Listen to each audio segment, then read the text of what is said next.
വസുതയും പറഞ്ഞതിനോടുള്ള എന്റെ വിയോജിപ്പ് എന്താണെന്ന് വെച്ചാൽ BJP കേരളത്തിൽ വളരുന്നുണ്ട് എന്നതൊരു യാഥാർത്ഥ്യമാണ്. ആ യാഥാർത്ഥ്യം ആദ്യം അംഗീകരിക്കുക. എന്നാൽ ഇത് ഓരോ തെരഞ്ഞെടുപ്പിനും വ്യത്യസ്തമായിരിക്കും. ഇപ്പോൾ തൃശ്ശൂരിൽ എന്തുകൊണ്ടാണ് തൃശ്ശൂരിലെ പല 6 നിയമസഭാ മണ്ഡലങ്ങളിൽ സുരേഷ് ഗോപി മത്സരിച്ചപ്പോൾ മുന്നിലായിരുന്നു? അതെന്തുകൊണ്ടാണ്? സുരേഷ് ഗോപി എന്ന ഒരു വ്യക്തിയോടുള്ള അല്ലെങ്കിൽ ഒരു താരത്തോടുള്ള ഒരു പക്ഷേ അദ്ദേഹം നടത്തിയിട്ടുള്ള ആ മണ്ഡലത്തിന് വേണ്ടി എന്ന് പറഞ്ഞാൽ അവിടെ നിന്ന് തന്നെ ആ മണ്ഡലത്തിൽ വിജയിക്കണം എന്ന ഇച്ഛാശക്തിയോടുകൂടി പ്രവർത്തിച്ചതുകൊണ്ടൊക്കെയുള്ള ചില പിന്തുണകളായിരിക്കാം, അല്ലെങ്കിൽ ആ വോട്ടുകളായിരിക്കാം അദ്ദേഹത്തിന് ലഭിച്ചത്. അതിനപ്പുറത്തേക്ക് നോക്കൂ, ഇത് ഇപ്പോൾ നേമം, ചാത്തന്നൂർ, കഴക്കൂട്ടം ഈ 3 മണ്ഡലങ്ങളും 2021 BJP രണ്ടാമതെത്തിയ മണ്ഡലങ്ങളാണ്. ആ മണ്ഡലങ്ങളിലാണ് ഇപ്പോൾ അവർ വിജയിച്ചിരിക്കുന്നത്. അപ്പോൾ BJP കേരളത്തിൽ അത് വളരുന്നു എന്നത് മാത്രമല്ല, അവർക്ക് ഇപ്പോൾ നമ്മൾ ഈ പറയുന്നത് പോലെ കേരളം അങ്ങനെ ഒരു വർഗീയ വിഷം പുരട്ടി അവിടെ ഇങ്ങനെ വെച്ചിരിക്കുന്നു, അതുകൊണ്ട് അതിലൊന്നും കേരളീയർ കൊത്തില്ല എന്നൊന്നുമല്ല. കാരണം നേരത്തെ അവർ നേമം മാത്രമായിരുന്നു അവരുടെ ഒരു പ്രധാനപ്പെട്ട മണ്ഡലമായി കണക്കാക്കിയിരുന്നത്. അവിടെ നിന്നാണ് ഈ മറ്റു മണ്ഡലങ്ങളിലേക്ക് കൂടി, നേമവും മഞ്ചേശ്വരവുമായിരുന്നു.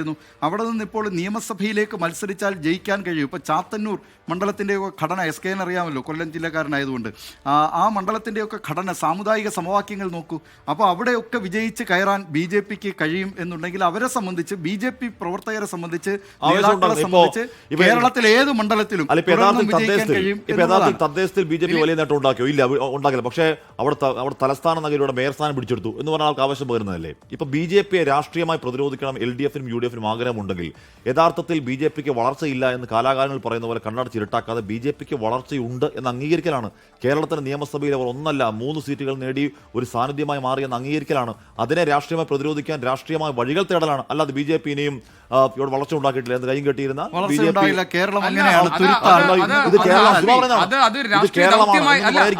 അത് രാഷ്ട്രീയ ദൗത്യമായി നമ്മുടെ ജോലി രാഷ്ട്രീയ ദൗത്യം ഏറ്റെടുക്കലല്ലോ. ഞാൻ പറഞ്ഞ എന്താണ്, കേരളത്തിൽ ഇപ്പോൾ ദിലീപ് പറഞ്ഞ പോലെ ചാത്തന്നൂരിൽ BJP ജയിച്ചതും നേമത്ത് BJP ജയിച്ചതും കഴക്കൂട്ടത്ത് BJP ജയിച്ചതെന്നും അവർക്ക് കിട്ടിയ പൊളിറ്റിക്കൽ വോട്ടല്ല എന്നാണ് ഞാൻ പറഞ്ഞത്.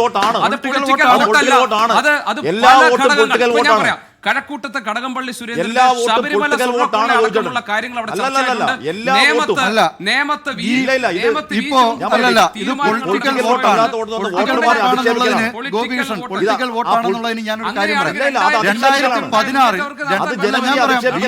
BJPക്ക് ലഭിച്ചത് പൊളിറ്റിക്കൽ വോട്ടാണെന്നുള്ളത്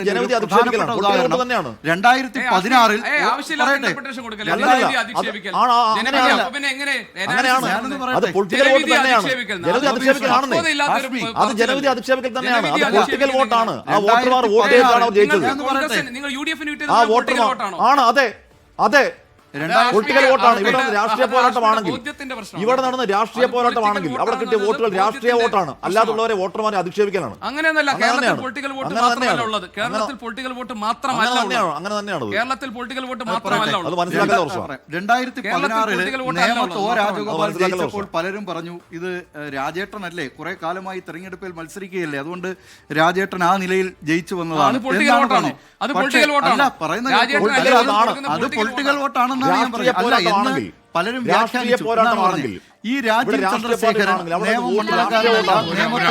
അദ്ദേഹത്തിന് മലയാളം പോലും പറഞ്ഞില്ല. പക്ഷേ അങ്ങനെയാണെങ്കിൽ ആ തവണത്തെ ആ സീറ്റ് പിന്നീട് അത് അതുപോലെ നിലനിർത്താൻ അവർക്ക് സാധിക്കേണ്ടേ? അവർ നല്ലൊരു മത്സരം നടത്തി.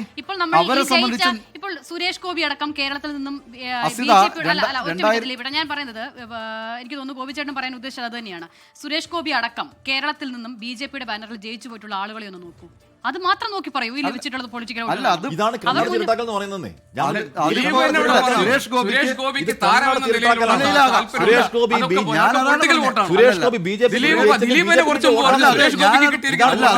വോട്ടല്ല എന്ന് ഞാൻ പറഞ്ഞല്ലോ. ഇതാണ് കർണാടക സുരേഷ് ഗോപി BJP മത്സരിച്ചെങ്കിൽ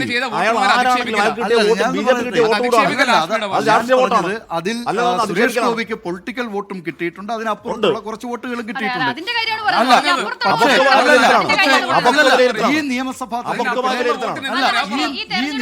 തെരഞ്ഞെടുപ്പിലെ 3 സ്ഥാനാർത്ഥികളും ഇപ്പോൾ BJPയുടെ വിജയിച്ചിട്ടുള്ളവർ, അവരെ സംബന്ധിച്ച് അവർക്ക് കൃത്യമായ അവരുടെ വ്യക്തിപരമായ മികവിൽ കുറെ വോട്ടുകൾ കിട്ടിയിട്ടുണ്ടാകാം. പക്ഷെ പൊളിറ്റിക്കൽ വോട്ടുകൾ തന്നെയാണ് BJPക്ക് ആ മണ്ഡലങ്ങളിൽ ലഭിച്ചിട്ടുള്ളത് എന്ന കാര്യത്തിൽ സംശയമില്ല. അതിന് വേണമെങ്കിൽ പലർക്കും അതിനെ വർഗീയത ഉപയോഗിച്ചെന്നോ എന്നൊക്കെ വേണമെങ്കിൽ പറയാം. അല്ലാതെ BJPയെ സംബന്ധിച്ച് BJPയുടെ നയങ്ങൾക്ക് ഈ 3 മണ്ഡലങ്ങളിലെയും ജനങ്ങൾ അനുകൂലമായി വിധി എഴുതിയിട്ടുണ്ട് എന്ന് തന്നെയാണ് തെരഞ്ഞെടുപ്പ് ഫലം വ്യക്തമാക്കുന്നത്. ബിജെപിക്ക് ജനം വോട്ട് ചെയ്തു.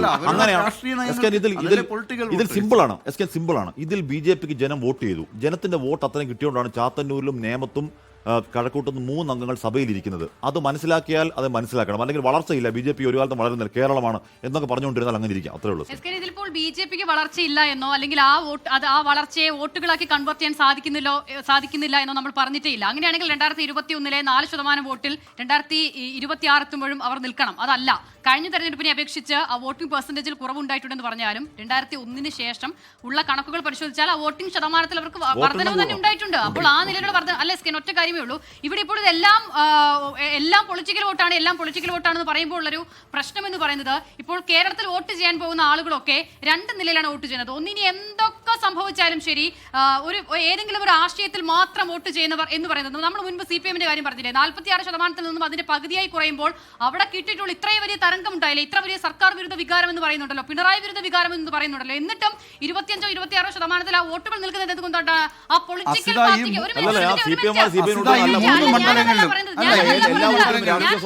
ബി.ജെ.പി അധികാരത്തിൽ എത്തുമെന്ന് പറഞ്ഞ് വോട്ട് ചെയ്തതല്ല, ആ സ്ഥാനാർത്ഥിക്ക് അങ്ങനെ നിൽക്കുന്ന വോട്ട് അത് പൊളിറ്റിക്കൽ വോട്ടുകളാണ്. അത് അതിനപ്പുറം സിപിഎമ്മിന്റെ കേഡർ വോട്ട് CPM ചെയ്യുന്നതിന് മാത്രമല്ല രാഷ്ട്രീയ വോട്ടെന്ന് പറയുന്നത്. ഓരോ വോട്ടും രാഷ്ട്രീയ സ്വഭാവം ഉണ്ടെന്നേ. എന്താണ് രാഷ്ട്രീയം? എന്താണ് എല്ലാ വോട്ടും രാഷ്ട്രീയ സ്വഭാവം ഉണ്ട്. ഇലക്ഷനിൽ നടക്കുന്നത് രാഷ്ട്രീയ പോരാട്ടമാണെങ്കിൽ അതിലെ സ്ഥാനാർത്ഥികൾ രാഷ്ട്രീയക്കാരാണെങ്കിൽ, അവർ രാഷ്ട്രീയ പാർട്ടി സ്ഥാനാർത്ഥികളാണെങ്കിൽ അതിൽ വീഴുന്ന ഓരോ തെരഞ്ഞെടുപ്പിലും രാഷ്ട്രീയ വോട്ടാണ്. LDF-ന്റെ വോട്ടൊക്കെ UDF-ന് പോയത് നമ്മൾ തന്നെ ഇവിടെ വിലയിരുത്തിയിട്ടുണ്ട്. BJP വലിയ എതിരാളികളാകുമ്പോൾ അവിടെ ജയിക്കാൻ സാധ്യതയുള്ള രണ്ടാമത്തെ ആൾക്ക് വോട്ട് അങ്ങോട്ട് കൊടുക്കുന്നത് എന്ത് പൊളിറ്റിക്കൽ വോട്ട്? അത്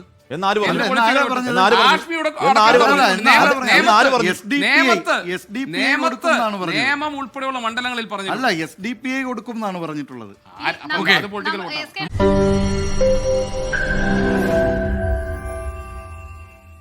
ലോകത്തെവിടെയായാലും ഏത് സമയത്തും 24 വാർത്തകളും ഓഗ്മെന്റഡ് റിയാലിറ്റി പാക്കേജുകളും എക്സ്പ്ലെയിനറുകളും വിശദമായി കാണാൻ ഞങ്ങളുടെ YouTube ചാനൽ നിങ്ങൾക്ക് സബ്സ്ക്രൈബ് ചെയ്യാം.